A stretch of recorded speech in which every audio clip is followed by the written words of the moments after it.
हाँ भी बच्चों, आज अपने करेंगे sexual reproduction in flowering plants का पार्ट नंबर 21।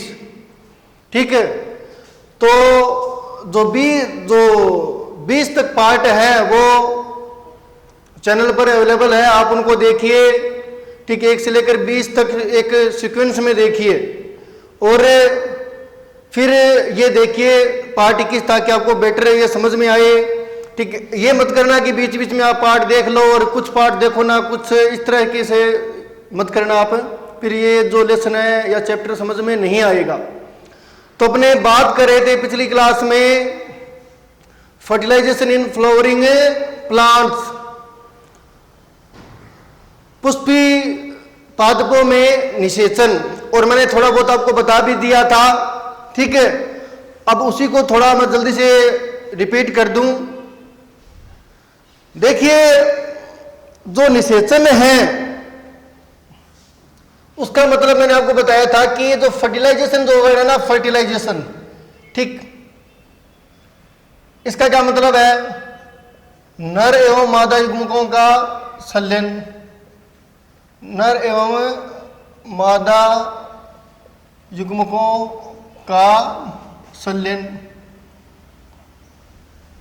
ठीक, ये मैंने आपको बताया था कि निषेचन का मतलब नर एवं मादा युग्मकों का संलयन निषेचन कहलाता है। और आवृतबीजी पादपों में निषेचन की खोज पुष्पी पादपों या आवृतबीजी पादपों में निषेचन की खोज स्ट्रासबर्गर ने की थी। भी किसने की थी? स्ट्रासबर्गर ने की थी। किस पौधे में की? लिलियम में। स्ट्रासबर्गर ने आवृतबीजी पौधों में निषेचन की खोज की। ये खोज किस पादप पर की गई? लिलियम पर। और मैंने आपको यह भी बताया था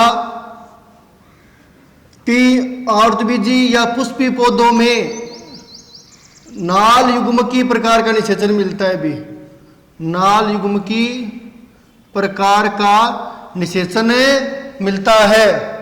इसका मतलब क्या हो गया? जो नर युग्मक है, नर युग्मक का मादा युग्मक तक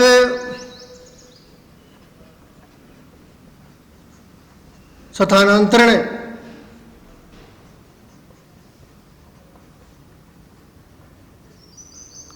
परागनलिका के द्वारा या परागनलिका के माध्यम से होता है। ठीक, ये बातें मैंने आपको कुछ बताई थी। अब देखिए, निषेचन की प्रक्रिया में मैंने आपको कितने चरण बताए थे? निषेचन की जो कंप्लीट प्रक्रिया है ना, वो 5 चरणों में संपन्न होती है। मोटे तौर पर कितने चरण है? 5 चरण है। निषेचन की प्रक्रिया 5 चरणों में संपन्न होती है। ठीक है, मोटे तौर पर 5 चरण है। पहला चरण था परागकणों का अंकुरण,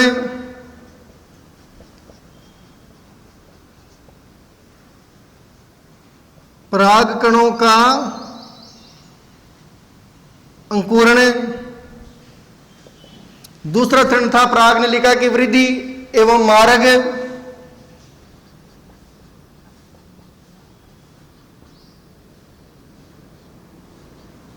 परागनलिका की वृद्धि एवं मार्ग। तीसरा चरण था परागनलिका का बीजांड में प्रवेश।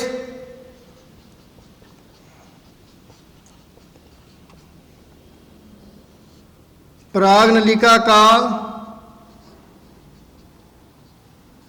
बीजांड में प्रवेश। और चौथा चरण था परागनलिका का भ्रूणकोश में प्रवेश। परागनलिका का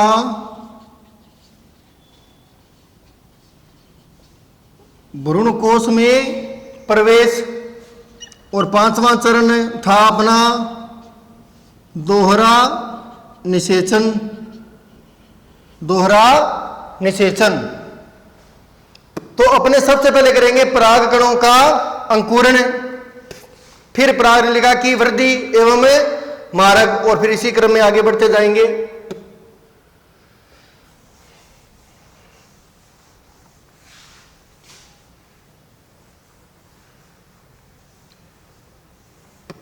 तो पहला चरण कौन सा है अभी? पराग कणों का अंकुरण।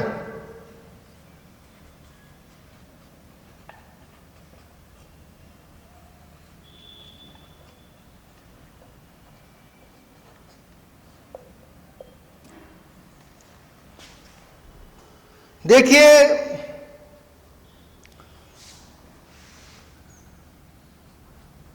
जैसे ही परागकण वर्तिकाग्र पर गिरता है, जैसे ही परागकण किस पर गिरता है? वर्तिकाग्र पर। वर्तिकाग्र पर गिरता है तो परागकण वर्तिकाग्र से पोषण प्राप्त करने लगता है। जो परागकण है जैसे ही वर्तिकाग्र पर गिरेगा तो वह परागकण वर्तिकाग्र से पोषण प्राप्त करने लगता है। मैंने आपको यह भी बताया था कि ऐसा नहीं है कि कोई भी परागकण यहां पर गिर जाए और पोषण प्राप्त करने लगे, ऐसा नहीं है। जो संगत परागकण है ना, जब अपनों ने वो टॉपिक किया था पोलन पिस्टल इंटरेक्शन, तो जो संगत परागकण है, ठीक, जो निषेच्य पराग, जो निषेच्य है, ठीक, जो निषेच्य परागकण है वही पोषण प्राप्त करेगा, बाकी परागकण पोषण प्राप्त नहीं करेंगे। और अगर जब पोषण प्राप्त करने लग जाएगा परागकण तो उसका साइज क्या होगा? इंक्रीज। यानी जब परागकण वर्तिकाग्र से पोषण या भोजन प्राप्त करने लगता है तो उसका साइज क्या हो जाता है?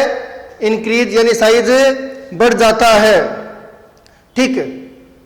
और फिर इसका अंकुरण प्रारंभ हो जाता है। भी साइज बढ़ने के बाद में क्या प्रारंभ हो जाएगा? परागकण का अंकुरण।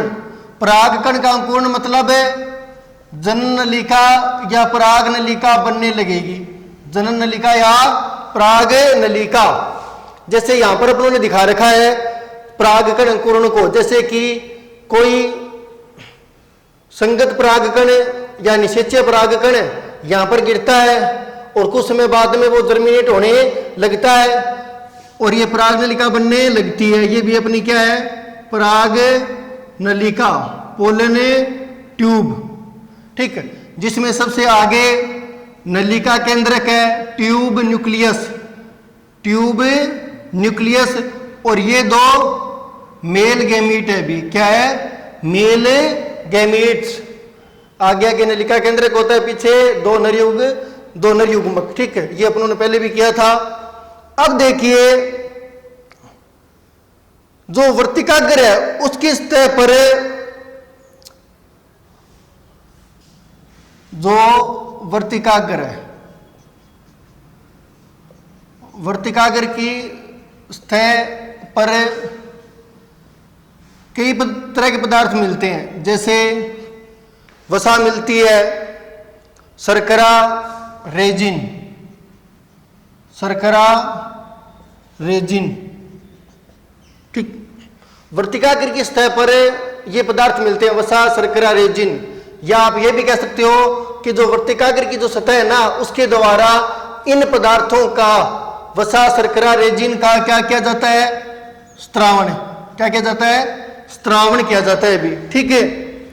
और ये जो पदार्थ है ना, ये पदार्थ परागकण के अंकुरण के लिए, परागकण के अंकुरण के लिए उपयुक्त माध्यम प्रदान करते हैं, ठीक है। अब देखिए मैंने आपको बताया था कि सामान्यतया एक परागकण से एक ही पराग नलिका निकलती है। सामान्यतया एक परागकण से एक ही परागनलिका निकलती है, एक ही परागनलिका निकलती है। लेकिन मालवेसी कुकुरबिटेसी, मालवेसी कुकुरबिटेसी, इनके जो परागकण है उनसे कई परागनलिकाएं विकसित होती है या कई परागनलिकाएं निकलती हैं, कई परागनलिकाएं।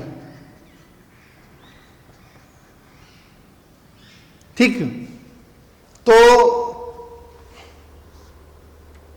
ये हो गया अपना परागकणों का अंकुरण। और आपको ये भी पता है कि जो जनन कोशिका होती है वो समसूत्री विभाजन करती है और दो नरीगुमकों का निर्माण करती है, और इन दो नरीगुमकों का निर्माण परागनलिका में ही होता है। अगला अपना था परागनलिका की वृद्धि एवं मार्ग, नंबर 1 अपना हो गया अभी। ठीक, अगला है परागनलिका की वृद्धि एवं मार्ग।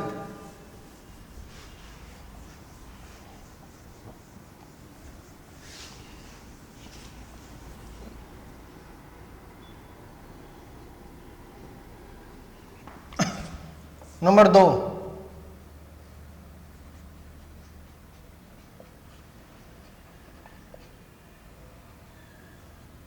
परागनलिका की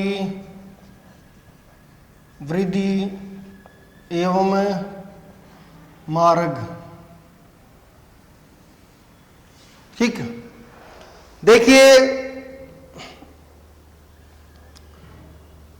जो परागनलिका है, परागनलिका वह वर्तिका से होती हुई, वर्तिका से होती हुई बीजांड की तरफ वृद्धि करती है। भी बीजांड की तरफ वृद्धि करती है। जो परागनलिका है वो वर्तिका से होती हुई बीजांड की तरफ वृद्धि करती है। जैसे कि यहां पर उन्होंने दिखा रखा है कि ये परागकण है, अंकुरित हुआ और परागनलिका बन रही है, और ये परागनलिका धीरे धीरे वृद्धि करती हुई बीजांड की तरफ बढ़ रही है। तो ये देखिए परागनलिका यहां पर उन्होंने दिखा रखी है ये। ठीक, कुछ समय बाद में यही परागनलिका और वृद्धि करेगी इस तरीके से। ठीक है,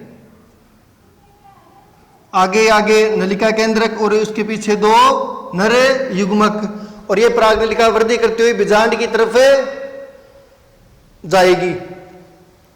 देखिए जब तक परागकण या परागनलिका को पोषण मिलता रहता है तब तक परागनलिका की वृद्धि चलती रहती है, यानी जब परिस्थितियां अनुकूल होती है तब तक परागनलिका वृद्धि करती जाएगी और बीजांड की तरफ बढ़ती जाएगी।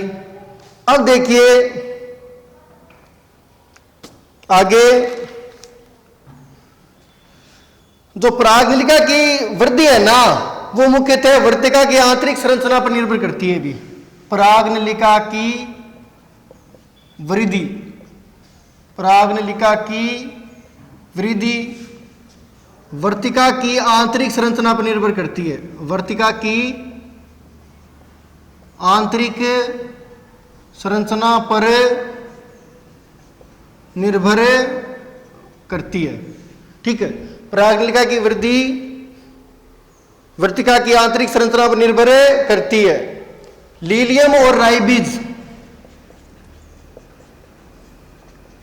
लीलियम व राइबिज,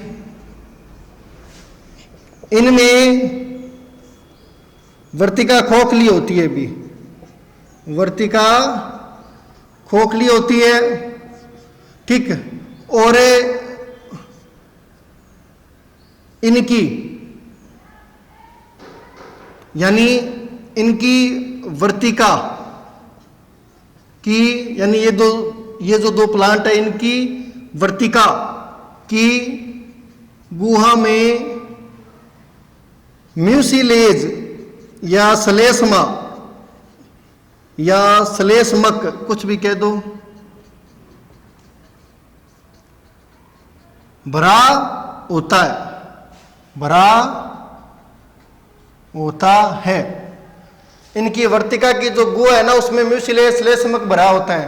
तो इसके कारण क्या होता है, परागनलिका को ठीक ज्यादा समस्या नहीं आती, परागनलिका आसानी से वृद्धि करती हुई बीजांड की तरफ गति करती है, क्योंकि वर्तिका खोखली है और उसकी गुहा में म्यूसिलेज भरा है।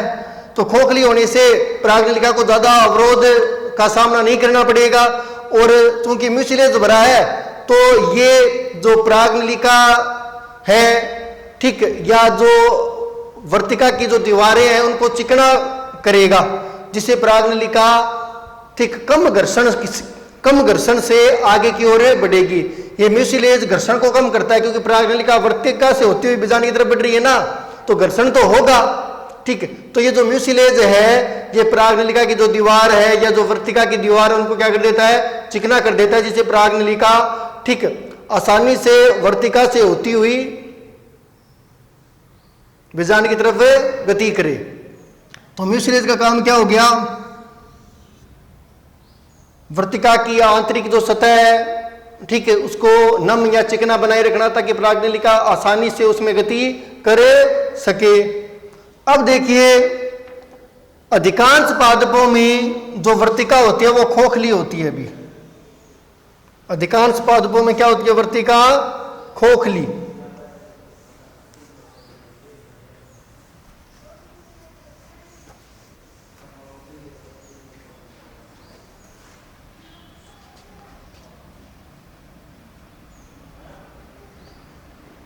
अधिकांश पादपों में वर्तिका खोखली नहीं, ठोस होती है, गलत हो गया। अधिकांश पादपों में खोखली तो कुछ ही पादपों में होती है, जो अपनों ने कर लिया, खोखली होती है, म्यूसिलेज ठीक उस वर्तिका की गुहा में भरा रहता है, वो अपनों ने कर लिया। अधिकांश पादपों में वर्तिका क्या होती है, ठोस। क्या होती है, ठोस। मतलब इस प्रकार से यहाँ पर कोशिकाएं होगी, कोशिकाओं से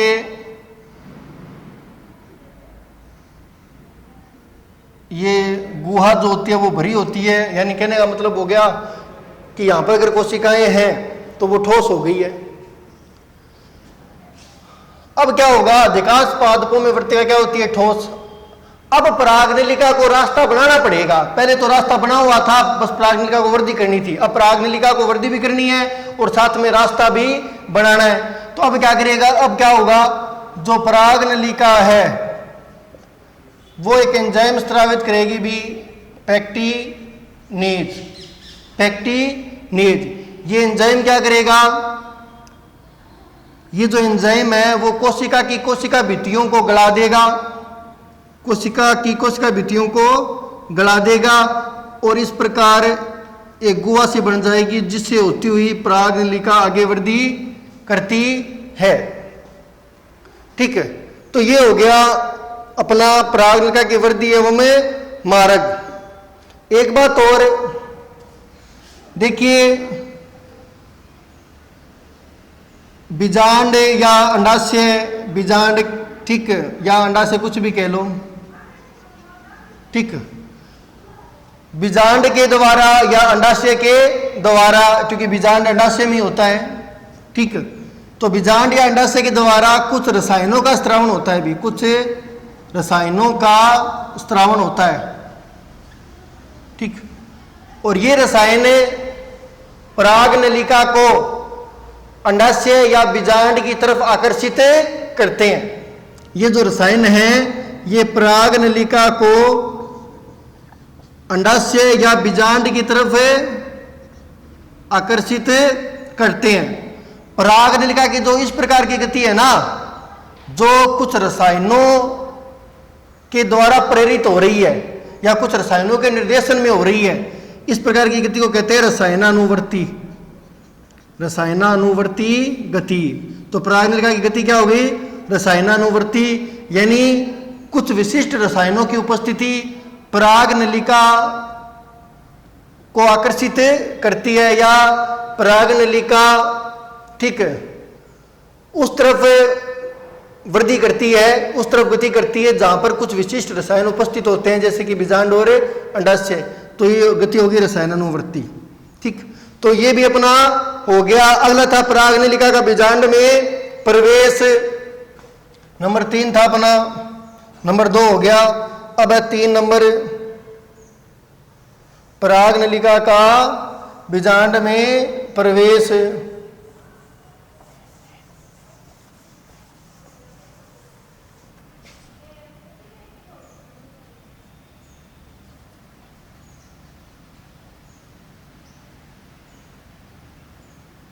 नंबर 3, पराग नलिका का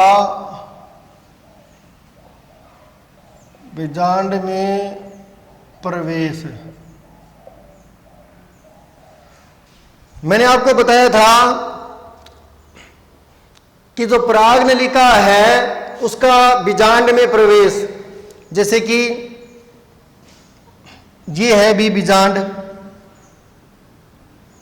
पराग नलिका का बीजांड में प्रवेश 3 प्रकार से हो सकता है। पहला था बीजांड द्वारीय प्रवेश, जिसको अपन इंग्लिश में कहते हैं पोरोगेमी। दूसरा था निभागीय प्रवेश, जिसको अपन इंग्लिश में कहते हैं चलेजोगेमी। और तीसरा था मध्य प्रवेश, मीजोगेमी। ठीक है, डायग्राम से आपको पता चल गया है, ठीक है, कि पराग नलिका अगर बीजांड में बीजांड द्वारीय सिरे से प्रवेश करती है तो बीजांड द्वारीय प्रवेश या पोरोगेमी। अगर निभागीय क्षेत्र, क्योंकि निभाग है, ये बीजांड द्वार है, बीजांड द्वार के अपोजिट निभाग होता है, तो यहां से अगर पराग नलिका बीजांड में प्रवेश कर रही है तो चलेजोगेमी। और न तो बीजांड द्वारी सिरे से कर रही है, नहीं निभागीय सिरे से कर रही है, कहीं और से कर रही है, जैसे यहां से कर रही है तो मध्य प्रवेश मीजोगेमी। ठीक, तो पराग नलिका का बीजांड में प्रवेश 3 तरीके से हो गया, बीजांड द्वारीय प्रवेश, निभागीय प्रवेश और मध्य प्रवेश। अब देखिए, अधिकांश पादपों में इसी प्रकार का प्रवेश मिलता है भी, 70% के लगभग पादपों में इसी प्रकार का प्रवेश मिलता है, यानी बीजांड द्वारी प्रवेश। ठीक है, देखिए केजुराइना,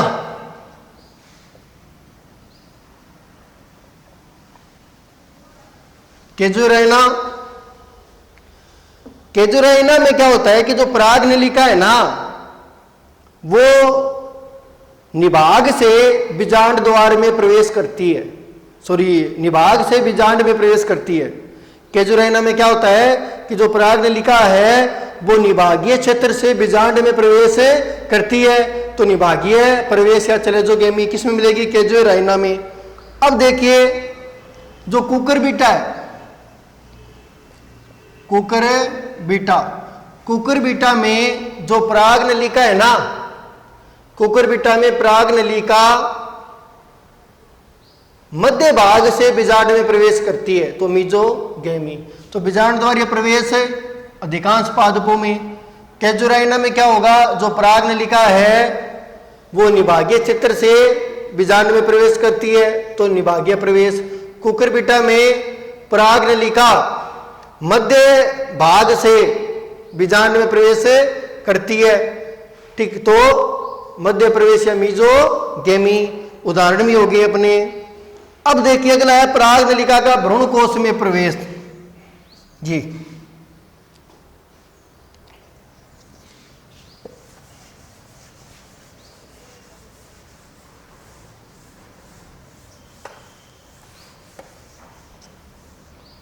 नंबर 4 अपना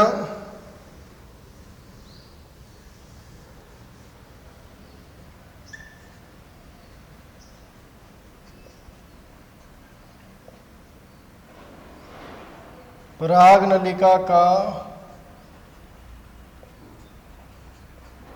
भ्रूणकोश में प्रवेश। देखिए, पराग नलिका का बीजांड में प्रवेश तो 3 प्रकार से हो सकता है, पोरोगेमी, चलोजोगेमी और मेजोगेमी। लेकिन पराग नलिका का भ्रूणकोश में प्रवेश केवल बीजांड द्वारी सिरे से होता है, बीजांड द्वारी सिरे से। यदि पराग नलिका केवल बीजांड द्वारी सिरे से ही भ्रूणकोश में प्रवेश करेगी, जैसे कि यहां पर तो है ही पोरोगेमी, यहां पर देखिए पराग नलिका बीजांड में तो निभागीय क्षेत्र से प्रवेश कर रही है, ठीक, लेकिन भ्रूणकोश में ये इस प्रकार प्रवेश करेगी, ऐसे, यानी बीजांड द्वारी सिरे से। यहां पर भी ये पराग नलिका इस प्रकार बीजांड द्वारी सिरे से ही भ्रूणकोश में प्रवेश करती है। तो पराग नलिका का भ्रूणकोश में प्रवेश केवल बीजांड द्वारी सिरे से ही होता है। अब देखिए, जो पराग नलिका है वो भ्रूणकोश की तरफ आकर्षित होती है। पराग नलिका भ्रूणकोश की तरफ आकर्षित होती है, तरफ आकर्षित होती है। और ये काम कौन करता है अभी? तंतु में उपकरण, ठीक, तंतु में उपकरण, ठीक, यानी फिलीफोरम एपरेटस। पराग नलिका भ्रूणकोश की तरफ आकर्षित होती है और ये काम कौन करता है? तंतु में उपकरण फिलीफोरम एपरेटस। अपने इसको इस प्रकार भी कह सकते हैं कि पराग नलिका, ठीक है, वृद्धि करती हुई भ्रूणकोश की ओर जाती है, ठीक है, या पराग नलिका भ्रूणकोश की ओर बढ़ती है। तो यहां पर पराग नलिका की दिशा को निर्देशित कौन कर रहा है? ठीक, उसे कौन निर्देशित कर रहा है कि जो पराग नलिका है वो भ्रूणकोश की तरफ ही जाए और भ्रूणकोश में प्रवेश करे। तो ये काम करता है तंतु में उपकरण फिलीफोरम एपरेटस, ठीक है। तो अपने कह सकते हैं कि तंतु में उपकरण पराग नलिका की दिशा को निर्देशित करता है। और ये किस में मिलता है अभी? तंतुनुमा उपकरण सहायक कोशिकाओं में, साइनरगेट्स में मिलता है। अब देखिए, जो पराग नलिका है उसको डायग्राम भी बनाएंगे अपने, कि जो पराग नलिका है वो भ्रूणकोश में प्रवेश करती है और दोनों नर युग्मक मुक्त कर देती है। जो पराग नलिका है वो किस में प्रवेश करेगी? भ्रूणकोश में प्रवेश कर जाएगी और फिर दोनों नर युग्मक मुक्त कर देती है, ठीक। बाकी करते हैं अपने अगले क्लास में।